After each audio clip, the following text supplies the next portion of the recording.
manatitra ny araba tomboky lasy tomboky vavy tonga soa atao anatin'ny fotoana ny fampalalam-baovao ny MBS amin'izao alina izao manasanao anaraka izany hatramin'ny farany eo amin'ny vaovaon'ny politika avy hatrany ary no anokafantsika ny fotoana nivoaka tamin'ny fomba ofisialy tamin'ity androany ity ny voka-pifidianana izay oflohan'ny voka-pifidianana fiodinana voalohany izay oflohan'ny Repoblika natotosaina tamin'ny 7 Novambra lasa teo.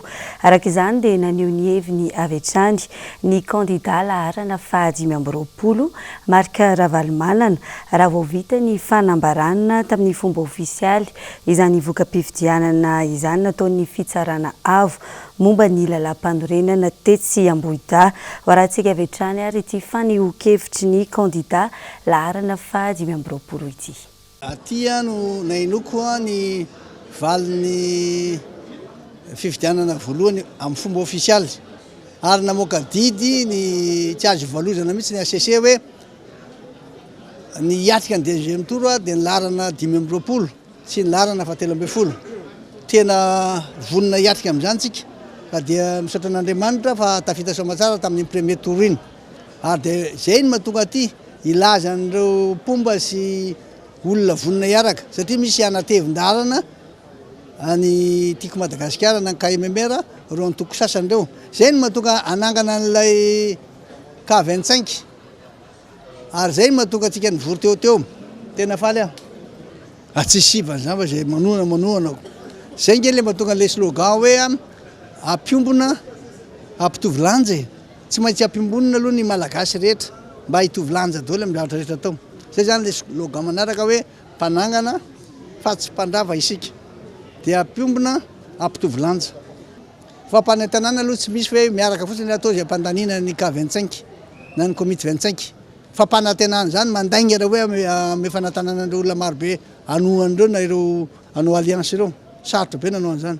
Tsy misy ny andraso an'ny kandida laharana 520 fa avy hatrany dia mitety faritra miaona amin'ny vahoaka ary anisan'izany ny faritry Sofia namafisy ny fahazavadabe ny fahatongavana mifidy amin'ny fiodinana faharoa ny 7 ny volana Desambra izao.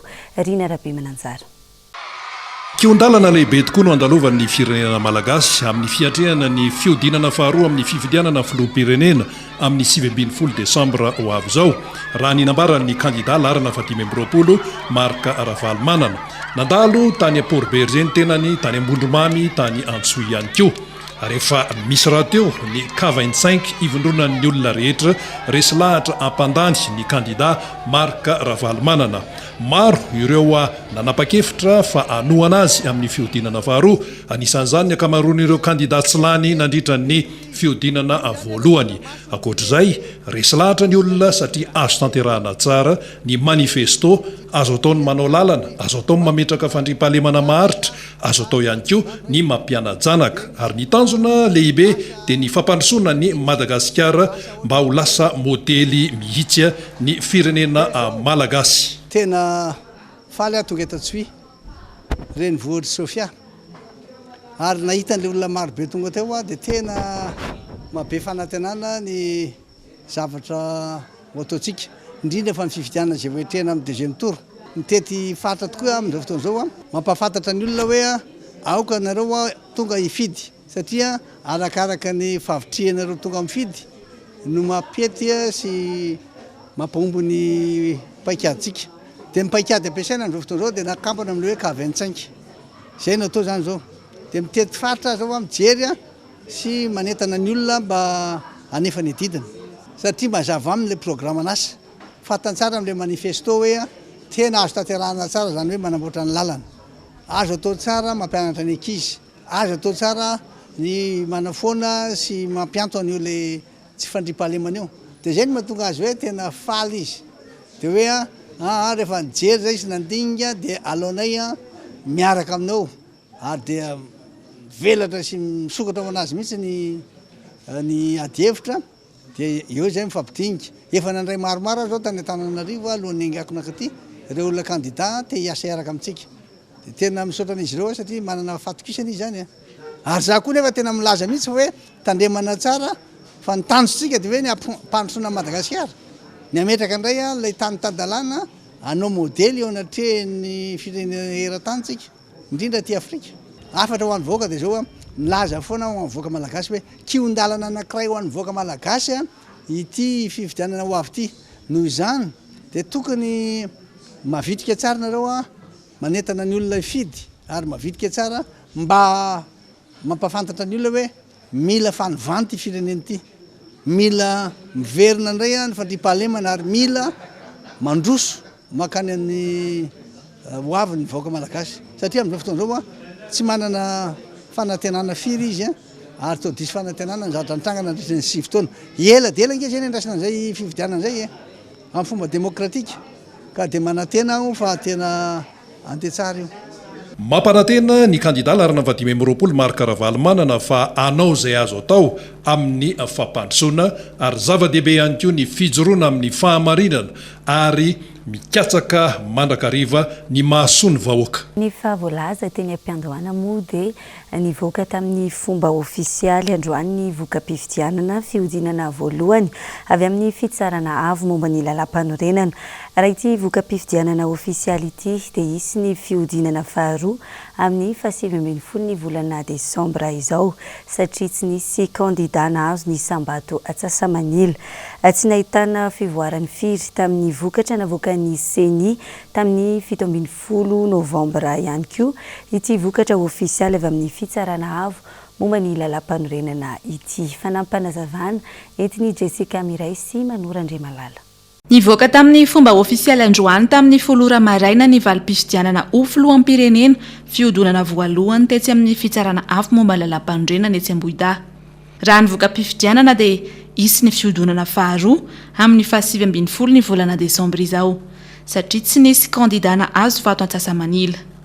Raha ny voasoratra ao anaty lalana fehizoro andininy fa 17 andalana fahatelo dia izay manana ny sambato betsaka indrindra no miatrika ny fihodonana faharoa dia ny kandida marikaravalo manana izay nahazo ny sambato 7 sy 700 sy 9 sy 7 sy 7 tapitrisa manana isanjato 5 isanjato sy ny kandida Andry Rajoelina izay nahazo ny sambato 3 sy 4 sy 5 sy 7 sy 7 tapitrisa 7 isanjato. Ireo kandida roa ekena tiatrika ny fihodinana faharoa fifidianana filohan'ny repoblika dia Andriamatoa Antonina Rajoelina sy Andriamatoa Ravalomanana Mark. Andininy 17 didin'ny fitsararetona famerenana ny ambola 50 tapitrisa ariary amin'ny kandida Antonina Rajoelina sy Ravalomanana Mark. Tsy nahitana fiovany firy tamin'ny vokatra vonjy-maika navoakan'ny CENI ihany koa ity vokatra ofisialy navoakan'ny fitsarana avo momba lalam-pandrenana ity. Nahitana fitombony ny isan'ny olona voasoratra tao anaty lisam-pifidianana 320 sy 7 sy 4 sy 7 tapitrisa ny an'ny fitsarana avo momba lalam-pandrenana 7 sy 500 sy 3 sy 1 sy 7 tapitrisa ny an'ny CENI. 330 ny vato fotsy naveriny fitsarana avo momba lalam-pandrenana nanakery satria ty androm-panjakana ity ihany ho any afaka mametry izany.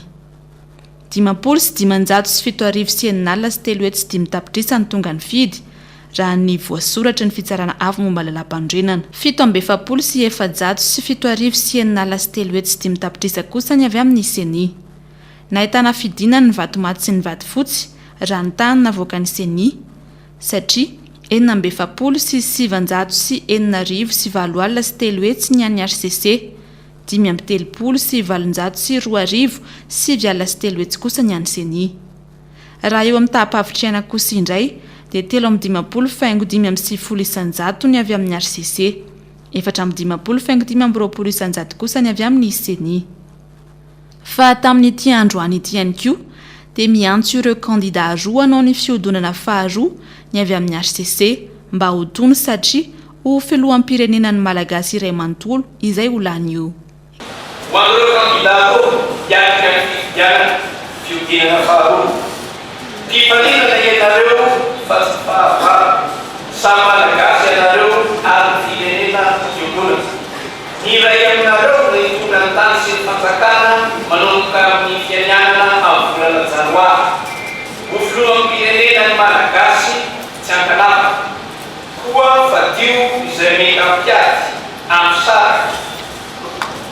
mandratsy ny mifampiantsy fa mila ny firaisankinany malagasy rehetra izay tondreo tezao amin'izany hombanareo.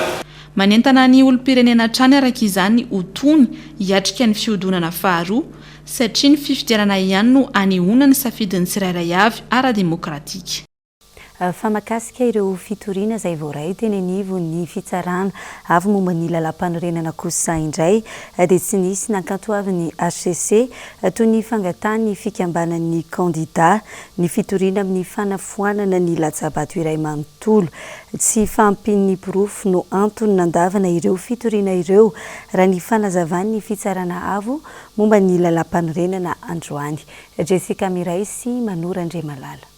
Fitoriana 12 no voaray teny anivon'ny HCC mikasika ny fifidianana fiodonana voalohany iny. Tsy nisy nankatoavin'ny fitsarana avo momba lalam-panorenana toy ny fitoriana ireo fikambanan'ny kandida. Eo ihany koa ny fitoriana amin'ny fanafoanana vato. Andeny voalohany tsy azo raisina ireo fitoriana nataon'ny collectif des candidats. Andeny fahatelo ny fitoriana fanafoanana latsabato manontolo. Ataona Rimatoa, Eri Marsiala, Donald Mampiana, Totoary Manana, dia tsy azo raisina, dia azo raisina nefa tsy mitombo. Ny tsy fahampian'ny pirofo no antony nandavan'ireo fitoriana ireo raha ny fanazavan'ny HCC. Tamin'ny alalan'ny CD mantsy no nandraisan'izy ireo ny sary voalaza fa pirofo avy amin'ny mpitory ka tsy azo antoka ny fahamarinany. Fa le resaka hoe CD vidéo sary mbola zavatra manahina nareo mafantatra tsara fa sary na vidéo zany azo boarina photoshop sy isan-karazany misy teknika fanamboarana amin'izany. Izahay fitsarana avy no manala-panorenana mbola tsy manana fitaovana ahafahana mijery hoe tena izy sasany namboarina. Sarotra ihany koa ny andravana amin'ny fifidianana izany, indrindra hoe fifidianana lehibe toy ny fifidianana filoham-pirenena toy izao. Ny safidin'ny vahoaka ihany koa no tokony ho lohalaharana. Ny mandrava fifidianana zany indrindra mandrava fifidianana filoham-pirenena na sécurité nationale circonscription dia tena sarotra. Ohatra le tany Kenya tsisy nanjary fa tena korotana be tsisy zavatra nanjary dia ravan'ny suprême zay suprême Kenya tamin'ny fa raha hoe amin'ny ankapobeny mandeha fifidianana dia tsy aravana zany fifidianana. Le isan-kerin'ny mba raisina le olona hoe hitantsika atao hoe firy ny olona tena tonga ny firy tsy azo nalovina zany hoe akamo dia ravana io olona dimirivo tsy tsika ny nareo ravana ny fifidianana zavatra tsy azo atao zany zay dia averifona eo hoe dia fa nokevitra fidy ny lola tsy ny kandida ny mpifidy zay zany tokony masy conseil fidy ndolala rehefa misy fifidianana tombontsoa mifidy fa rekeko mifidy fa ny kandida katikazotikany azy na izany aza ho amafisina hoy ny HCC ny fiambenana ny birao fandatsaham-bato amin'ny fifidianana fiodonana faharoa.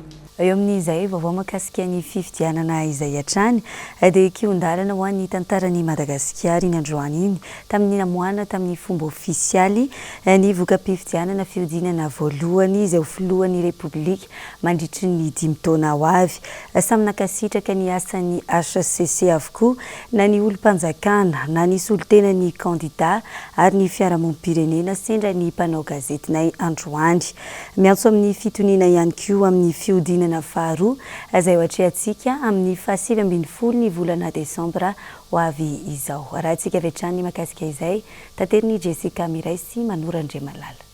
Dingany iray lehibe eo amin'ny tantaran'i Madagasikara ny namoana tamin'ny fomba ofisialy ny voka-pifidianana fiodonana voalohany androany. Samy tsinikely soroka tamin'ny fanatontosana ny fifidianana na ny vahoaka na ny CENI ary ny HCC. Mbola hiatrika ny fiodonana faharoa anefa isika amin'ny 7 ny volana Desambra izao ka miantso amin'ny fitoniana ny Prime Ministre Tsay Christian. Mba nentina indray mandeha ny mpikamy gouvernemanta sy ny olom-pirenena rehetrarehetra iroso amin'izany anatin'ny fitoniana sy anatin'ny filaminana mba anjakany fandriam-pahalemana eto amintsika Madagasikara zany. Ny zavatra lehibe tiako apetraka dia zao masy mandidy ny vahoaka malagasy ary tsy maintsy manaja ny fanapahana sy ny voka-pifidianana zany tsika ao anatin'izany filaminana zany. Raha ho an'ny solotenan'ny kandida Marika Ravalomanana kosa indray dia efa vonona izy ireo hiatrika ny fiodonana faharoa ary mbola manantena ny filaminana sy ny fitoniany olom-pirenena tsirairay avy. Fandrindrandrindra ilay olona tsy mifidy izay entanina hifidy amin'ity indray mitoraka aty satria izay no avy ny firenena izay no katsahantsika ary 5 taona manaraka zany maro na dia 53% mahery ara ny taux de participation mbola maro koa ny olona izay tsy mifidy izay entanina hifidy. Eto moa zany dia sorana mialoha ny vahoaka malagasy ny andram-pitoniana izany valim-pifidianana zany dia hitantsika zany fa hiendra ny vahoaka malagasy hatreto ary everiko fa mbola hozay ihany koa ny hatrehana ny fiodinana faharoa izahay dia vonina tanteraka hiatrika an'izany. Raha ho an'ny CFM kosa indray na ny Conseil du fampihavanana malagasy dia mankasitraka ny kandida rehetra tamin'ny fanajana ny fitoniana ary ny fanajana ny lalàna. Mankasitraka ny vahoaka malagasy ihany koa. Zavatra voalohany dia ny fisaorana an'ireo kandida rehetra nanaja ny fitoniana. Isaorana ihany koa ny pomba azy ireo rehetra ireo nanaja an'izay ary nanaja ny didy amandalana ny lalam-pandroenana dia ny fiekena fa ny HCC no androm-panjakana mamoaka ny didy mikasika ny fifidianana sy mitsara ny fifidianana ka isaorana zay ary mbola miangavy antsika rehetra isaorana koa ny vahoaka malagasy ray tsy vaky volo ary isaorana angaviana koa tsika malagasy rehetra mifidy rehetra hitandro an'izay fitoniana zay satria anatra ho antsika ny zavatra nitranga teo aloha. Raha tsorona araka izany ny fanambarana avy amin'ny tsirairay androany dia ny fiantsoana amin'ny fitoniana ho an'ny vahoaka malagasy fa ihany koa ny fahendreny ireo kandida hiatrika ny fiodonana faharoa.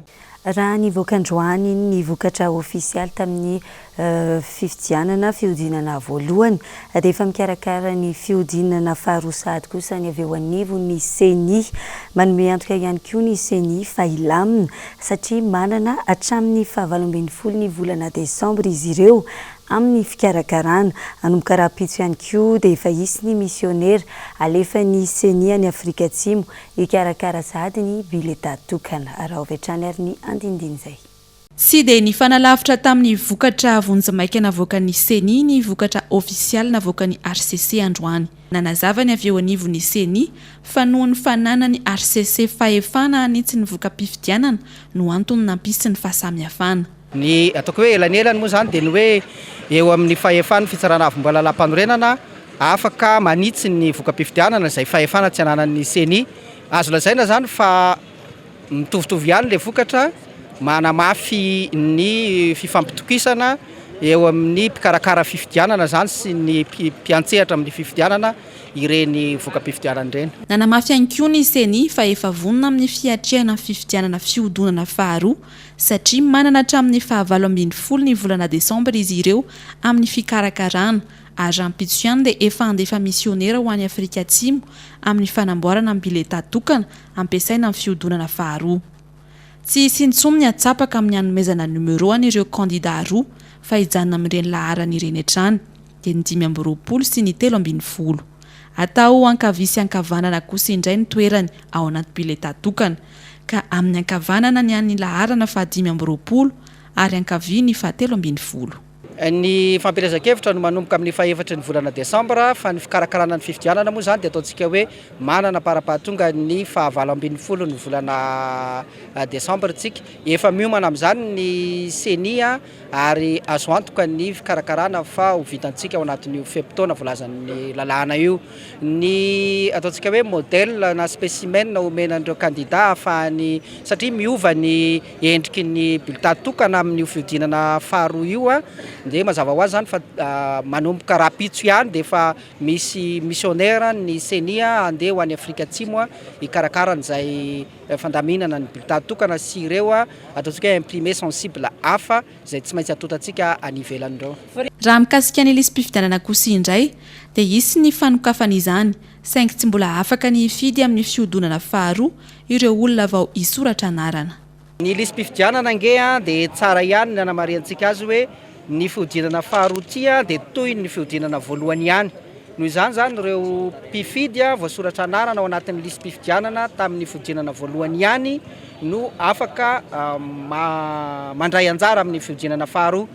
Marina fa misokatra amin'ny voalohany volana Desambra ny fanavaozana isa-taona ny lisy mpifidianana kanefa ireo olona voasoratra zany hatramin'ny voalohany volana Desambra ka hatramin'ny 15 volana Febroary isokafan'ny lisitra dia any aoriana ny 15 volana Mey izy ireo vao afaka handray anjara amin'ny fifidianana. Noho izany dia mbola tsy mandray anjara amin'ny fifidianana ataontsika amin'ny 15 volana Desambra zany ireo mpifidy vaovao miditra ao anatin'ny lisy mpifidianana ao aorianan'ny fanavaozana isan-taona ny lisy mpifidianana. Efa vonina ihany koa ny vola hiatrehana fihodonana faharoa satria ny vola nomeny governemanta sy ny mpamatsy vola dia natao hiantrehana ny fifidianana fihodonana voalohany sy faharoa. Lafim-baovao hafa tanteraka kosa indray araka ny toromarika nomen'ny bentanàna ny commune Antananarivo renivohitra lalao ravalimanana sy ny mpanolo-tsaina manokana marika ravalimanana dia tsy maintsy diovina ny tanàna Antananarivo renivohitra no tanterahana avy hatrany izany baiko izany toy izay nitranga androany teny amin'ny boriboritany faharoa. Fanadiadiny Rina Rabe Mananjara. Na tsy andraikitry ny commune Antananarivo renivohitra tokoa aza ny fitaomana ny fako makany Andralanitra dia tsy azo jerena amin'izao ny fako mivangongo eto Antananarivo renivohitra. Camion maromaro avy hatrany no anampin'ny CUA ny sanva ho fanalana an'ireo fako ireo ary misy ihany koa ny tractopelle ary andro sy alina no anantanterahana ny asa. Arak'le tenin'ilay matompanolo-tsaina manofany be ny tanàna. Io vitanareo tsara fa amperinasa zany zao le camion misy maromaro izy dia ity cotepoint efa nazavaina foana zany zay nandritra ny fotoana marotra hoe ny commune zany manao an'le tantsoky le tolo-tanana zao hitantsika zao dia zahantsika misy tena hoe diovina fanamby ity izay zany toromarika hoe atao zay arovana an'le fako ao anatin'ny fotoana farany zay angena indrindra dia arak'izao hitantsika zao zany tonga dia action le izy. Akoatr'izay dia nisy ny asa tana maro na ny UMO araka ny toromarika ny mpanolo-tsaina manokana marika ravalimanana teny amin'ny boriboritany faharoa no nanantanterahana an'izany teny amin'ny tanàna ny Ambohipo nametrahana n'ireo fako misavovona tao anaty bakanjordira izay miandry ny fiarabe ny sanva akazy. Niarany salana nantanteraka ny asa teny toerana ny mpanolo-tsaina ny tanàna Antananarivo sy ny ekipa mpanadio ao amin'ny boriboritany faharoa ary ireo pomba an'Andriamatoa marika ravalimanana teny toerana. Kotohy ny baiko izay nomeny tao amin'ny tanàna Antananarivo dia ny tanàna Antananarivo rehefa nahita izy sy nahatsapa fa mbola tsy ampy ny fanadiovana tanàna Antananarivo dia nanentana ary nanome baiko hentitra tanteraka mihitsy izy mba hoe diovina ny toerana zay tena hoe maloto indrindra ny tanàna ray manontolo dia tokony diovina ary izany ihany koa no baiko nomena nahita ato amin'ny filakevitra ny tanàna dia manadio zahay ary omaly to zavatra dia androany zay dia efa mizao manadio zao. Hoentitra ny tanàna Antananarivo renivohitra ho an'ireo mini manary fako amin'ny fotoana tsy tokony hanariana azy ary dia isy avy hatrany ny sazy izay ampiarina. Ny fanariana amin'ny fako dia tsy hivona fa manomboka amin'ny 5 arivo ka hatramin'ny 9 alina ihany ary tsara manamarika fa manampy ny samvalo ny commune Antananarivo renivohitra amin'izao fotoana izao fa ny faktiorany vola lany rehetra amin'ny asa fanampiana ataon'ny commune kosa dia oneran'ny ministeran'ny rano sy ny sanva ihany avy eo rehefa mivoaka ny volan'izy ireo avy amin'ny fanjakana Foibe. Zay tsy sandanana vola, tambazana vola, fa zay vonina miasa mandrakariva na misy miasa. Fa misy sandan-kely aloha mba hoe ko agotena izy ny aniny, fa zay tsy karamaina vola, fa vonina foana zay ny asa.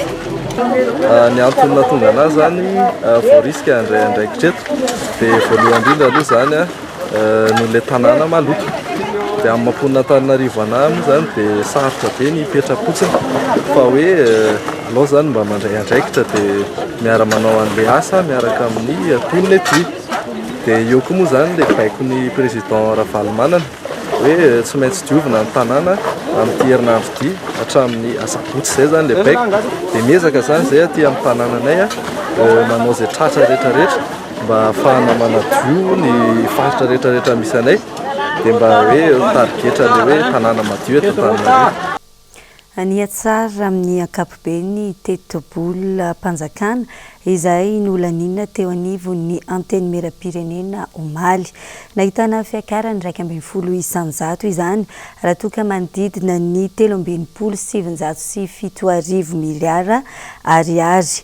Tsy tafiditra ho laharam-pahamelana tao anatin'io tetobola io anefa ny momba ny fampianarana ireo ankizy eny amin'ny ambaratonga fototra, ny resaka fambolena, eo ihany koa ny resaka filaminam-bahoaka izay manodidina ny 13 isanjato fotsiny tetobola natokana ho amin'ny izany. Ireo no isan'ny tondran'ny firaisamonim-pirenena roy sy ny CCOC Lobary Andasy Androany. Edena Eliasy, Mathieu Princy. Nahitana fiakarana 1.7 isanjato ny tetobola mpanjakana taona 2024 raha oharina tamin'ny taondasa, izany hoe manodidina ny 4.707 miliara ariary. Raha ny fitsiriana nataon'ireo firaisamonim-pirenena dia ny famatsimbola no tena misongadina ao anatin'ny fitsinjarana io vola io, ary tafiditra ao anatin'izany ny resaka fanamboarana foto-drafitrasa. Ministera efatra no tena miankina betsaka amin'ny 5.70 isanjato ny famatsimbola avy any ivelany io. Isan'izany ny ministera ny postra sy ny fifandraisan-davitra izay mahatratra 7 isanjato, ny ministera ny angovo mahatratra 5.20 isanjato faingo 5, ny ministera ny asa-panjakana manodidina ny 7.70 isanjato faingo 7, ary ny ministera ny fambolena sy ny fiompiana izay mampiasa ny volatra ny amin'ny 7.70 isanjato faingo 2. Tsy tantaratra ao anatin'io tetobola mpanjakana io anefa ny fanaovana laharam-pahamehana ny momba ny ankizy, ny resaka fandriampahalemana ary ny resaka fambolena. Forme de priorisation de la petite enfance. Tsy tantaratra izay zany au niveau des budgets préscolaires, sommarinina ny budget préscolaire. Tsy tantaratra koa zany izay eo amin'ilay hoe programme survie de la mère et de l'enfant, raha sorona ilay hoe nutrition dia nidina izay budget izay. Teny koa moa zany fanjakana hoe eo ilay hoe justice fa tsy tantaratra hoe misy seatra manokana en justice hoe service manokana ho an'ny ankizy. Eo koa moa zany tsy tanay ilay hoe laharam-pahamehana ilay hoe fandriampahalemana. Efa nisy audience publique moa zany natao hoe restitution ataon'ny ministère an'izay zava-bitany dia tamin'izay moa teo ny sécurité publique dia niteny moa izy hoe tsy ampy ilay vola tokana ho an'izareo ahafahany miasa. Dia hita moa zany amin'ity budget ity hoe tsy misongadina ilay sécurité publique teo 1.7 isanjato fotsiny ilay hoe hausse de budget azo, nefa misy ministère moa zany hitantsika eo tsy manodidina amin'ny 3 isanjato mihoatra an'izay ny augmentation azo nefa tsy everina fa tsy laharam-pahamehana ka ny ministère ireny. Eo koa moa zany teny fanjakana hoe atao priorisation de l'agriculture, c'est le développement local et rural. Ka izay koa moa zany dia hita fa tsy tantaratra amin'ilay budget raha jerena latsaka ny 1 isanjato ny vola ho atokana ho an'izay sehatra izay mikarakara ny agriculture sy développement local et rural izay. Mibatoerana ao anatin'ny tetobola mpanjakana ihany koa ny vola indramina izay mahatratra 7.20 isanjato. Ny 7.70 isanjato ny vola indramina io dia mirona any amin'ny fanaovana foto-drafitrasa avokoa. Ny sinoa no tena ananantsika vola indrindra ao anatin'izay findramam-bola izay mahatratra 1.30 isanjato, ary ny banky iraisam-pirenena no manampy azy eo. Androany no namoahany avy eo anivo ny vovonana roy sy ny CCOC ireo fanamariana ireo, ary ny adina hevitra niaraka tamin'ireo solotena ny solombavam-bahoaka sy ny loholona androany. Ity ady hevitra ity izay niainga tamin'ny loha hevitra mifono fanontaniana hoe tetobola mpanjakana 7.7 fototra matotra iaingan'ny fitondrana ho avy amalina ny fiovana andrasan'ny vahoaka ve? Dia tapitra ny vaovao amin'izao alina izao isaorana ianao tany tokantrano nanaraka izany hatramin'ny farany dia manome fotoana anao indray ho amin'ny rapitsy toy izao. Veloma tompoko.